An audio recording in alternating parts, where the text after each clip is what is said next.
আগুন আগুন আগুন গানটা জাস্ট আগুন হয়ে গেছে। তুমি কোন শহরের মাইয়া গো লাগে উড়াধুরা। অস্থির একটা গান হয়েছে। মানে গানটার এন্ট্রি শট যদি আপনি দেখেন যে কোরাস গাচ্ছে, আশেপাশে ডান্সাররা উপস্থিত, শাকিব খান উঠছে এবং ক্যামেরার কাজ শুরু হয়ে যায় first close frame of Shakib Khan থেকে।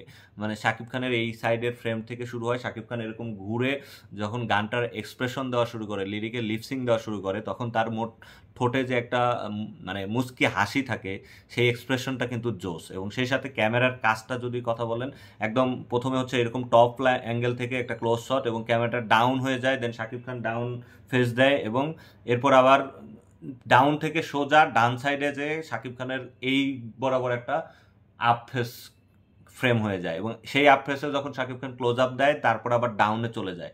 সো এই ক্যামেরার কাজটা কিন্তু বাংলা গানে, বাংলার আইটেম গানে এই প্রথমবার ব্যবহার করা হয়েছে এবং এই ক্যামেরার কাজটাকে ডেফিনেটলি সুপার বলতে হবে। স্পেশালি এর যে ডিওপি এই সিনেমায় যে ডিওপি হিসেবে কাজ করেছেন তাহসিন রহমান, তিনি প্রথমবার মতো সিনেমায় কাজ করেছেন, আগে তিনি বিজ্ঞাপনে কাজ করতেন। এবং এর কোরিওগ্রাফার সম্ভবত আদিল শেখ, যদিও নাম দেওয়া হয়নি।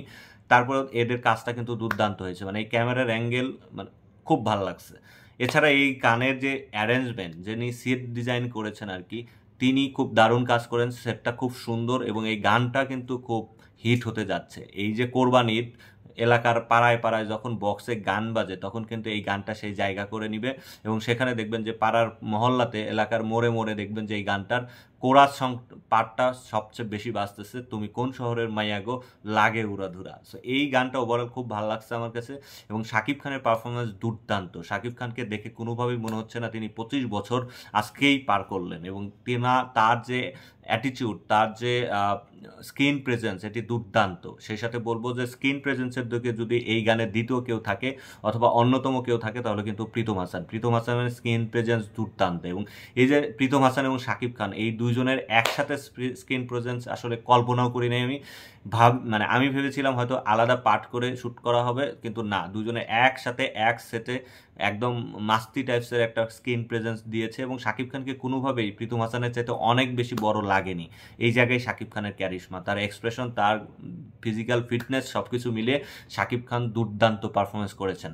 এবং লাস্টে রায়হান রাফির কাট বলাটা কিন্তু দুর্দান্ত। মানে তিনি তার একটা প্রেজেন্স, তিনি ডান্স করেননি, খুব ভালো করেছেন যে তিনি ডান্স করেননি, কিন্তু তিনি তার ডিরেক্টরিয়াল ক্যারেক্টার নিয়েই কিন্তু এই গানে প্রেজেন্ট হয়েছেন। এবং সম্ভবত এই গানটা আসলে সিনেমার গান না, এই গানটা হচ্ছে সিনেমাতে লাস্ট যে টাইটেল ওঠে, ইন টাইটেল, সেই ইন টাইটেলের ব্যাকগ্রাউন্ডে আসলে এই গানটা বাজতে থাকবে এবং ইন টাইটেল শেষ হবে এবং ডিরেক্টর রায়হান রাফির কাট শব্দটাও আসবে। সো এইভাবেই সিনেমাটা শেষ হয়ে যাবে। সো এই জায়গায় কিন্তু শাকিব খান এবং ডিরেক্টর রায়হান রাফি এবং আমাদের প্রীতম হাসান খুব দারুণ কাজ করেছেন। তবে মিমি চক্রবর্তীর কথা বলবো, মিমি চক্রবর্তীকে বরং আমার দেখে মনে হয়েছে একটু আনপ্রিপেয়ার্ড ছিলেন। Specially first expression of Mimi Chakraborty ওয়াজ মানে বোরিং। আমার কাছে মনে হয়েছে তিনি জোর করে শটটা দিয়েছেন, বাকি সবগুলো শট মোটামুটি ঠিক আছে মিমির, তবে ফার্স্ট শটটা, ফার্স্ট এক্সপ্রেশনটা স্পেশালি খুব বাজে লাগছে আমার কাছে। মিমি চক্রবর্তীতে বরং সিং করতে একটু প্রবলেম হয়েছে। মানে প্রীতম হাসানের যেই এনার্জি এখানে দেখা গেছে, শাকিব খানের যে এনার্জি দেখা গেছে, ওভারঅল সেটের যে এনার্জি, সেই এনার্জির সাথে সামহাও মিমি চক্রবর্তীকে পুরো টাইম এক সমান লাগে নাই। কিছু কিছু সময় তাকে এনার্জি লেস মনে হয়েছে, মানে ঠিক সিঙ্ক হয়নি মনে হচ্ছে, আবার কিছু সময় খুব ভালোও মনে হয়েছে। সো সব মিলিয়ে মিমি চক্রবর্তী একটু পিছিয়ে থাকলেও গানটা কিন্তু সুপার ডুপার হিট হতে যাচ্ছে। এবং অবশ্যই আপনাদের কমেন্ট করবেন আপনাদের কেমন লাগলো, এবং আমার কাছে তো খুব ভালো লাগছে। কমেন্ট বক্সে আপনাদের কথা জানাবেন। Action cut.